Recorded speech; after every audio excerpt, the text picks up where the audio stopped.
Teach Well, Learn Well, a podcast series highlighting the scholarship being published by members of the University of Tennessee Health Science Center's community about effective ways to teach. I'm Tom Blockner at the University of Tennessee Health Science Center's Teaching and Learning Center. Each month, we interview members of our faculty about their research and its impact on the higher education community. Today, we continue our conversation with Dr. Jessica Gold, Associate Professor of Psychiatry in the College of Medicine and the Chief Wellness Officer for the University of Tennessee System. She is the author of a new book titled How Do You Feel? One Doctor's Search for Humanity in Medicine. Today, we'll talk about mental wellness and how our healthcare providers are being encouraged to practice self-care and self-compassion. I think one of the interesting things about your book is your own journey of and revealing your path for mental self-care and going to see a counselor. And for many, many years, the idea of seeing a counselor, people would see counselors, but it was a taboo topic, right? You didn't talk about it. And now it seems like that's changed. People sometimes talk about seeing a counselor as sort of a badge of honor that, my counselor tells me this and my counselor tells me that. Do you know if there's anything was there a turning point where that changed? I was thinking first, is this because of the Kardashian effect and maybe the Kardashians were talking about it on whatever channel they're on? Or I don't think that there was a clear, this person started talking about it and it became more common. I think places like social media have this desire for more self-disclosure and self-revelation, and people are more open about real things they're experiencing. And so people hear a lot from, regular people, quote unquote, who are now influencers or celebrities that feel a little more close to you in social media than that distant sort of paparazzi lens talking about their experiences. And so people resonate with that more. I think once someone starts talking about it more, people feel comfortable talking about it. As a person who prescribes medication, I don't think we're there with medication. Mm-hmm. I think we're definitely getting there with therapy. It doesn't mean that people go get help when they need it. It just means that sometimes they're more comfortable talking about it eventually. I think we still struggle with how late we wait to actually ask for help and how we conceptualize therapy in our life. Like, we only use it as I have a big problem, I need to go fix that problem, not I might be getting not as good, maybe I should talk to someone, or maybe this would make me better at my job, or however else you want to conceptualize it. We're definitely not there with therapy, but with meds, we're far from comfortable talking about it. I talk about being on medication since college and my own stigma with that, not being aware that I have that sort of buried in my head from medicine. But I think, I hear it all the time from patients as I try to say, oh, it's the same as taking a blood pressure medicine. They're like, no, it's not, it's not. People don't know what it means. People don't get these diagnoses. People don't get why I would be on meds for something like this. And it even comes up with things like ADHD, which are really important barriers for learning and success in our careers. And people will say that people think they're addicted to medication because they have to take it for ADHD, and it's just not true. And so I think there's still a lot of stigma with meds and still a complete lack of comfort in talking about that. So as much as we've maybe moved the needle for therapy, I don't think we have for meds. That's really interesting. I hadn't thought about that. I think that at least the non-medicine part of the need for counseling, I think that had already changed, but it really seemed to come to a head during the Tokyo Olympics when Simone Biles dropped out of the gymnastics event, and the criticism that she got for doing that, and people just saying, well, she should just toughen up and soldier through, and people, I think, really coming to realize that you need to take care of yourself, and if you're not ready for an event like that or something that you're working on, that you need to just take time for yourself. Right. She stopped it before she broke her neck, right? And you couldn't see the mental injury, but she could have really physically injured herself. And I don't know why people were wanting that to be the limit. Like, oh, well, until you're physically injured, you can't stop. And so she did make a decision that probably very few people could make. But I will say, having, now seen her come full circle, I think it's great for anybody watching, because most of the time, if you see somebody struggle and step back, you don't get to see them then come back and win it all. And that's really cool. And, she showed that you can choose yourself. You can step away, you can get treatment and you can come back and still be as successful, if not more successful than before. And that narrative is, I mean, at her level, incredibly rare, but Yeah. in a lot of people just don't see that. And so when you're trying to tell someone like, you can take time off of school, you can take time off of work if you need it, and then you can come back and be fine. And I think people don't necessarily see that, and having an image like that with her does help with that for sure. And yet there's still an expectation amongst healthcare providers that they're superhuman and they don't have these problems. But I was thinking about, like, if you look at how doctors are portrayed, healthcare providers are portrayed in the media, right? Back in the day, like 1950s, was Marcus Welby, right? To come in and just everything was picture perfect. And then, in the 90s, there was ER, and as sort of the first indication that doctors had personal problems, but the personal problems were with each other, right? And not necessarily outside. And then you get to a show like House, where, this doctor has some really deep mental problems that he was trying to struggle with.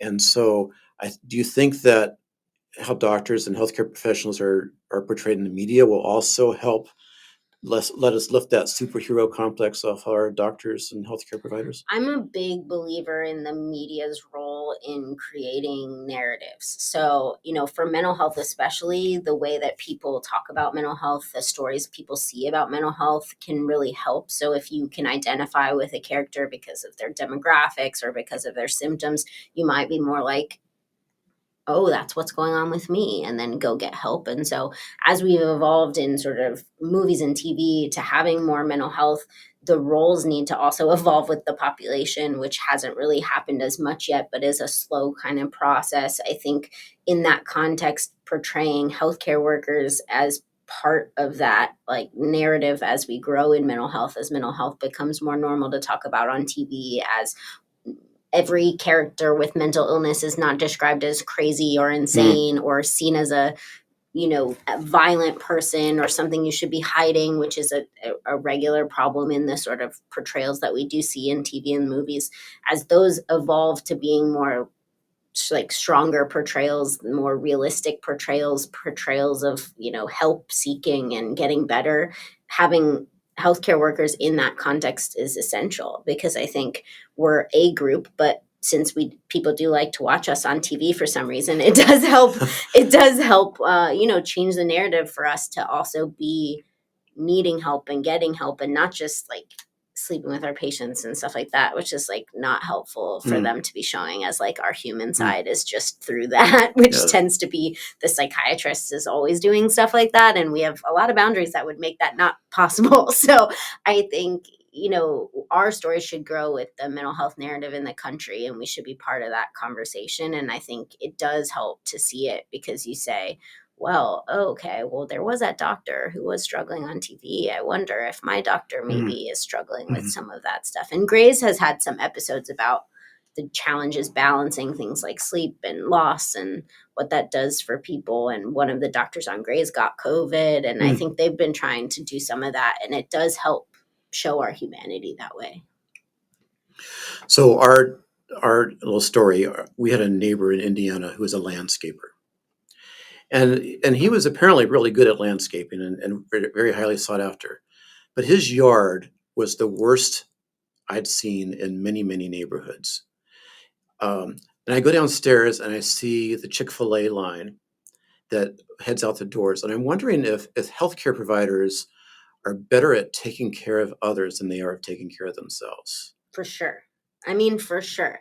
Some of it is that our focus is on other people and not ourselves. Some of it is we just don't stop and apply it to ourselves. I think people used to, healthcare workers endorsed smoking for a long time. It was coming from healthcare that was Mm, okay. And so I think we just tend to focus a lot on what we know is right and tell patients that, and we don't necessarily then apply what we know is right to our own lives. So I mean the obvious thing in some of that is like eating and exercise and sleep. Some of that we know, we can just rattle off all the evidence about why you should sleep a certain number of hours, or why you should exercise, or why you shouldn't eat Chick-fil-A every day. But push comes to shove, given a lack of time and capacity, are we still going to go get the thing that's right downstairs? probably, and so I think we have a lot of the same barriers in our life that make it hard for our patients to follow through on our recommendations in actually following through on our own. And I think that should make it easier to talk to patients, not harder. We should be able to say, I tried to exercise every day and it's really hard. I don't have time for that. What's it been like for you? Where it feels more real that way. But we are our worst patients for sure. I think some of that is we also think we can handle a lot of our own stuff. So, you could ask a psychiatrist like why they didn't go to therapy and they would say, well, I know therapy. I don't need to go to therapy, right? And that's not like the therapy I could do on myself is in no way the same therapy that an outside person can do on me. And I think we can do that for a lot of stuff. So like, when we actually go get help, we try to dictate our care, or we try to tell them what's wrong with us or whatever it is because we've decided we're right. And I think it makes us hard patients, but I also think it makes us wait longer to get care or assume that we don't need it. So yes, I do think we're not good patients or we're not good at applying this stuff to Well, ourselves. in your book, you talk about the Shel Silverstein story, which I remember that story being read to me growing up. I remember using that story in one of the classes that I taught one time, and the context that you put it in is like, oh, that wasn't necessarily a good thing.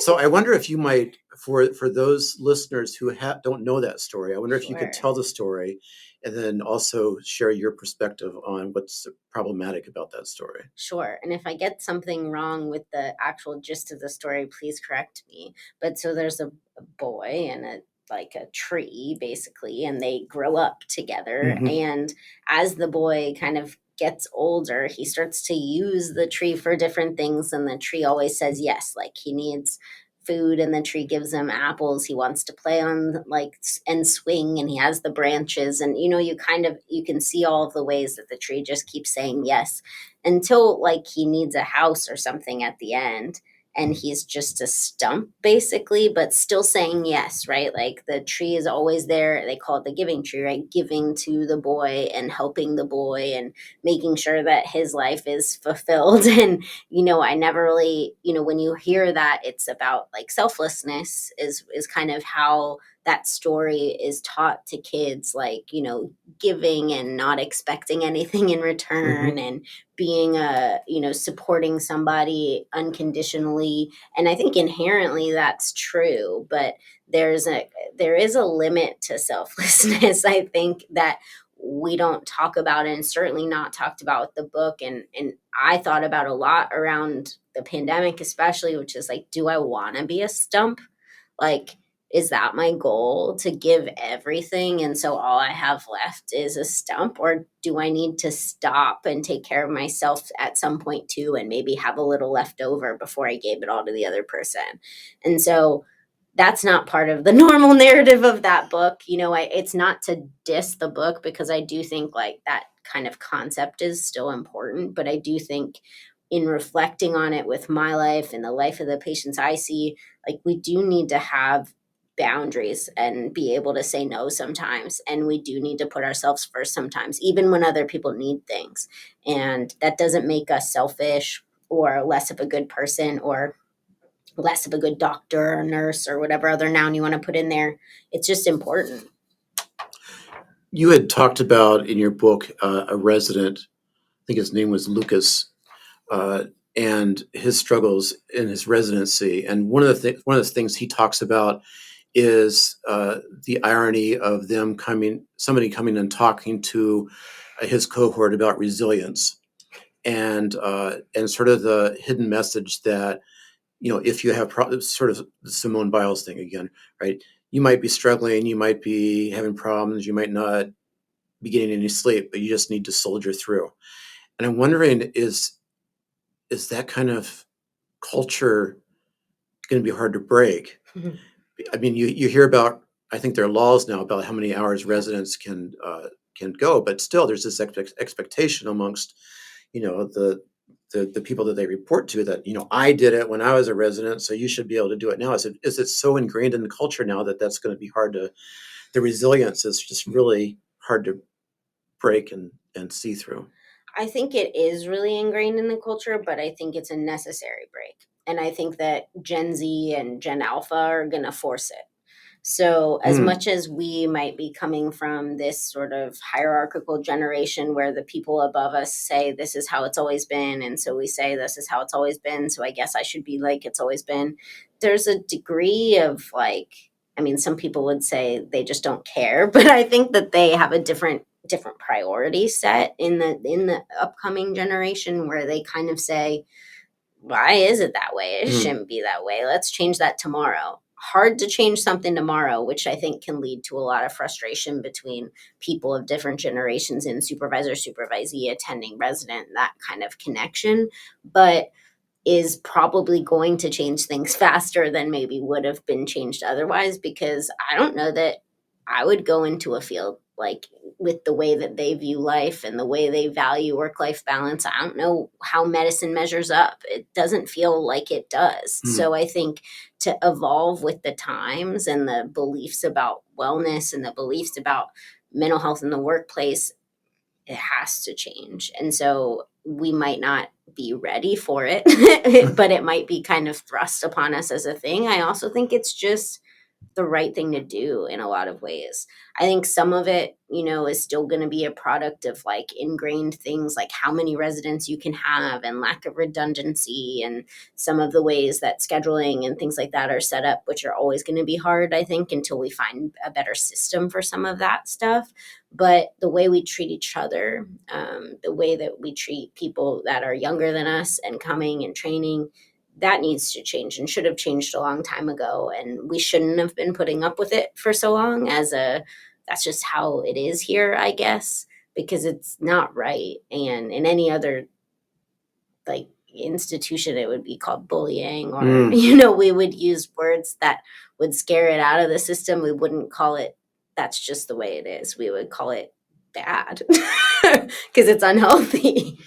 So you talk about Megan, Mhm. an emergency room doctor, and uh, sort of use her to really underscore the theme of humanity in your book, and the importance of humanity. One of the things we talk to our faculty about is the humanity of teaching, Mhm. right? Letting your students see you as human beings, that it's all right not to be perfect. Mhm. And you talk a lot about Megan's journey to that and the way that she was treated when she was a resident, and you helping her see that she doesn't necessarily need to treat others that way. And you talk about the importance and the impact that it had when she cried in front of a patient one time. I wonder if you could maybe tell that story and share a little bit of its importance to the notion of humanity.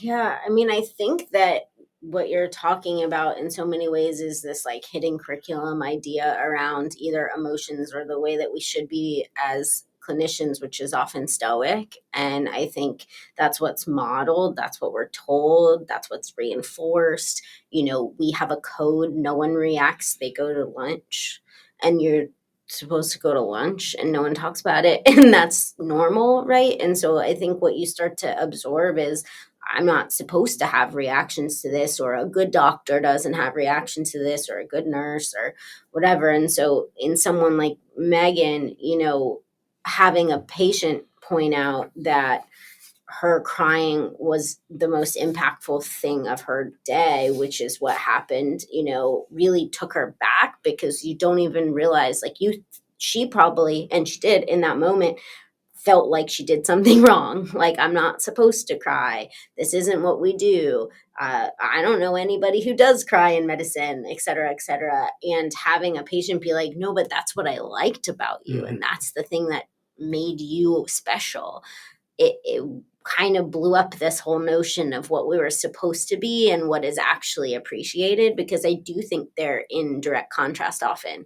Like, most patients like human doctors, not robot doctors, but we're kind of shown to be a little more robotic and taught to do that. And I think all of our things that we're like emphasized and encouraged with grades and things like that, it's not that part. And so we feel like we do something wrong or mess up, but really that's the thing that worked, or that's the thing that showed that you actually cared about that patient, and that means something to someone. And so I think it just breaks down the notion of like, what is the right thing to do. And sometimes there's different things for different situations. And sometimes you can't control your emotions, and that's okay. And sometimes patients will then know, like, you cared about their significant other or you cared Mhm. about them. And that's okay. I think we don't need to be beating ourselves up for having feelings and not completely becoming a numb robot.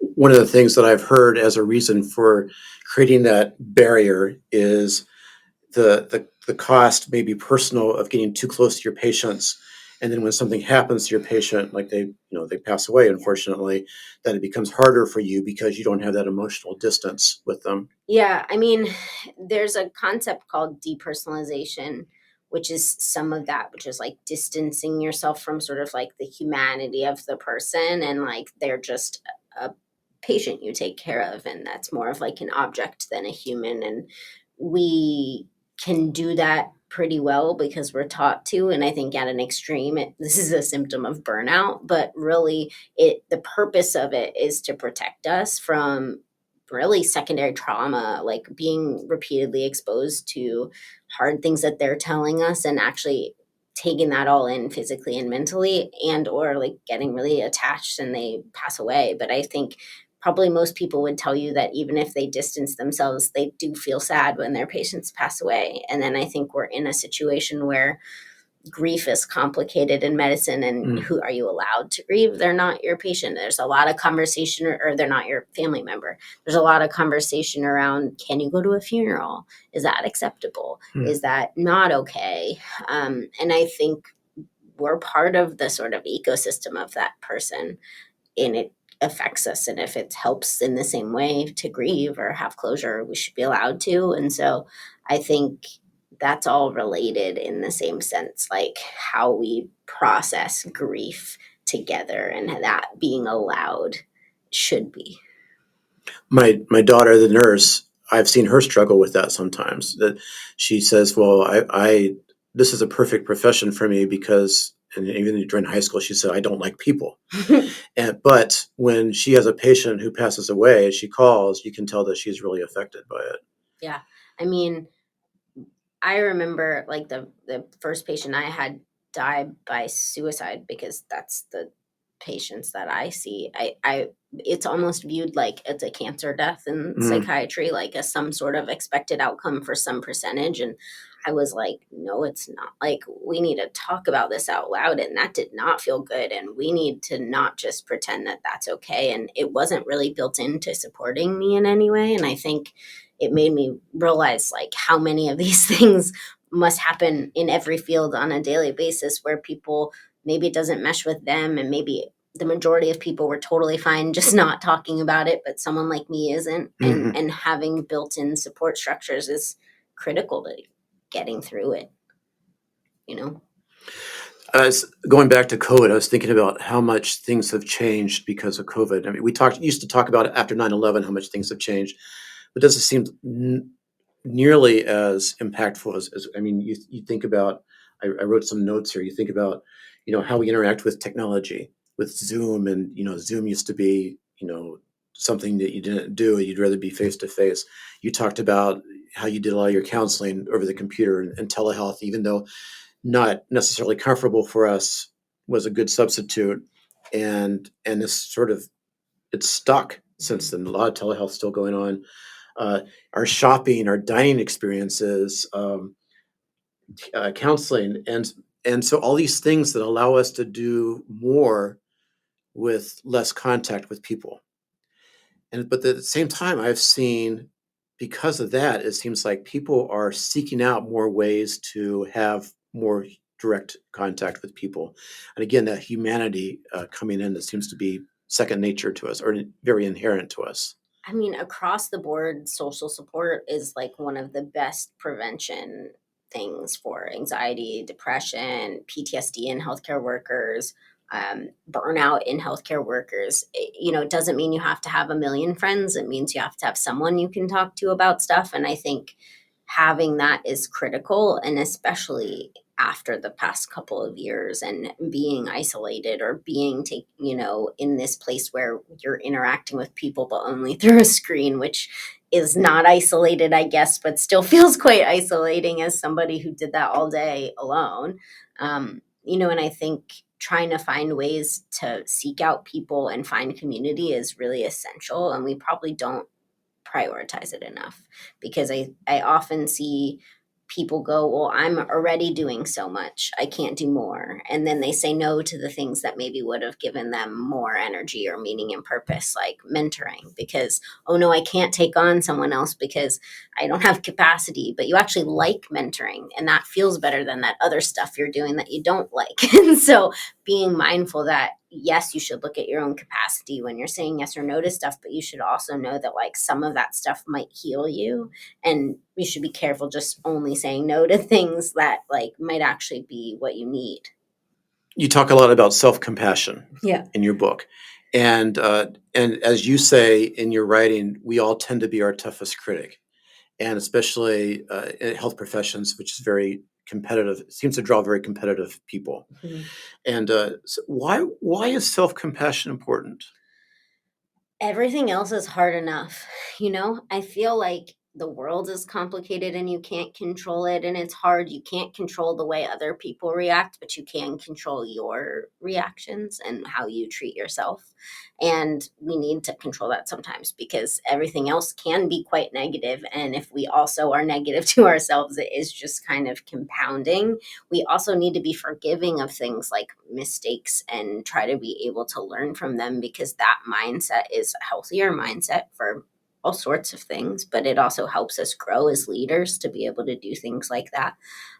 You can't really be creative without being open to mistakes, right? So if you are like, I'm perfect, I never make mistakes, you're going to probably stay on the same kind of path where you won't make mistakes. But if you're open to making mistakes and being vulnerable, you'll be more creative, which is better as a leader, better as a researcher, better as a anything, right? And so I think it's really important. And what tends to happen is, we'll go through a day and something happens and we say, oh, of course that happens. I'm a bad person. I'm a bad doctor. I'm a horrible human being, whatever mean thing we want to say to ourselves as a result of that thing. But if you heard that out loud, you would never say it to someone else. Mm. Like if your friend was like, I had a really complicated case today and I was really upset because this little, like we had this error, you would be like, okay, and talk through it with them. You wouldn't go, that's because you're an idiot or that's because you're horrible, right? If you actually heard that out loud as a person communicating with another person, you would never do it. So being able to kind of step back and go, I'm a human in this conversation too. I shouldn't treat myself like that, and reframing it into being more supportive can make a really big difference in your overall outlook and your growth as a human and your emotions kind of overall too. So, trying to pay attention to that is really important in our mindset for sure, because focusing on mistakes contributes to burnout for sure too. I love that. That once again, we need to be better about taking our own advice. Yeah, for And I love sure. the idea of saying it out loud. And would you say that to somebody else is a really important lesson, whether you're a healthcare provider or anybody for that matter. No, and when you actually do it, you won't catch it every time because you do it a lot more than you realize. But when you actually do it, you'll be like, whoa, I'm not very nice to myself. Like, because you just don't pause that often when you're doing those things. It's kind of like that internal voice that's a little quiet, but always there. Mhm. And that voice can be loud sometimes when you're having a bad day or a lot of things go wrong. And then you notice it, but you don't tend to notice it when it's one of those days where it's just like one thing. But we're still pretty mean to ourselves with that one thing. And that is a product of being in a competitive field, being a perfectionist, really valuing what kind of work we're putting out. And we're not allowing ourselves to grow and learn in that context, I think. Great advice. How did you talked a little bit about the importance of saying no Mhm. and how to say no, and I teased you a little bit about that a couple weeks ago because I asked you to do something and you stepped up right away. But how does saying no connect to that notion of self compassion? Eh, we don't say no a lot in our fields because we're tending to balance a lot of things, and there are a lot of expectations for those things. So you're supposed to somehow be an amazing researcher, teacher, clinician, human, parent, partner. I don't know, a lot of these things all at the same time. And I think that means that you don't have a lot of chances to say no because you're kind of trying to rack it up for all of these things. And that's really hard. And you are allowed to figure out what you can do and what you want to prioritize. You are allowed to factor in your own well being into that. You're allowed to say no. Saying no is kind to yourself because you're not throwing something else at yourself. You're saying, okay, here's this thing that was asked of me. Do I have capacity for it? Do I want to do it? Is there a reason I have to do it because of the person asking me, which sometimes is true? And if that's true, is there something else you can say no to instead? Um, I think it's all a balance, really. And we don't necessarily always approach every ask like that. Sometimes we just blindly say like yes to things because we're trying to be achievers too. And you can still achieve and say no, which maybe isn't what we're taught. Maybe you're better at achieving if you say no. You get there. It just might be a bit more balanced when you do. Yeah, great. So my second to last question Mhm. is sort of a kind of off topic. Okay, can't wait. But your book says that Dr. Miller told you to make sure you find stuff that's fun to do. Yeah. And I know that you're promoting your book and that's taking a lot of your time. Are Yeah. you finding stuff that's fun to do? I'm a big Taylor Swift fan. I just got back from London and seeing Taylor Oh, Swift in wow, London. nice. So I think that would count as something fun. I Definitely. really like traveling for music because it gives you something to do when you're there and you can see cool other stadiums and stuff like that. So that I'm doing. I'm still trying. I'm really bad at like traveling for work and considering that a vacation or a break. And so I have to keep factoring in that I still then need a break. So I'm glad I did that for sure before this book stuff.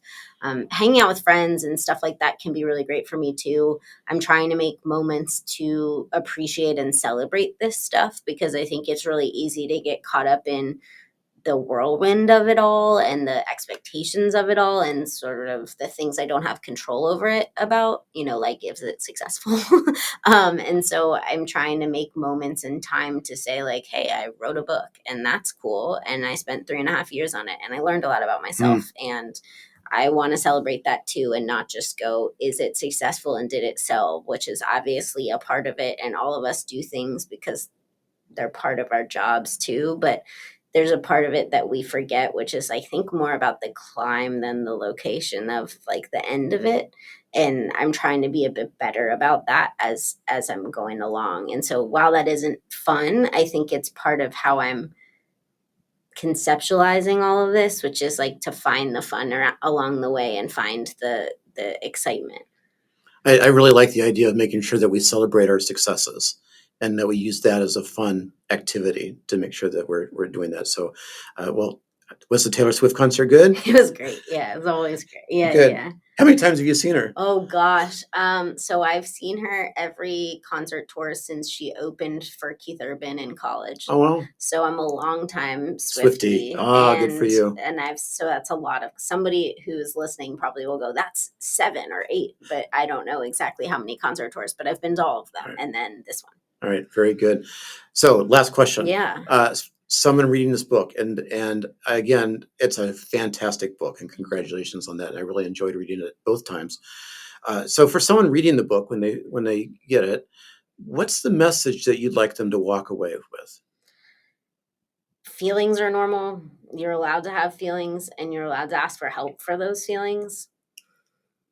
Great, good advice. So that is Dr. Jessie Gold, professor of psychiatry at University of Tennessee Health Science Center, ready to release a book called How Do You Feel When Doctors Search for Humanity in Medicine? Dr. Gold, thank you so much for this talk. I really enjoyed it. Thanks for having me. And thank you, everyone. Until next time.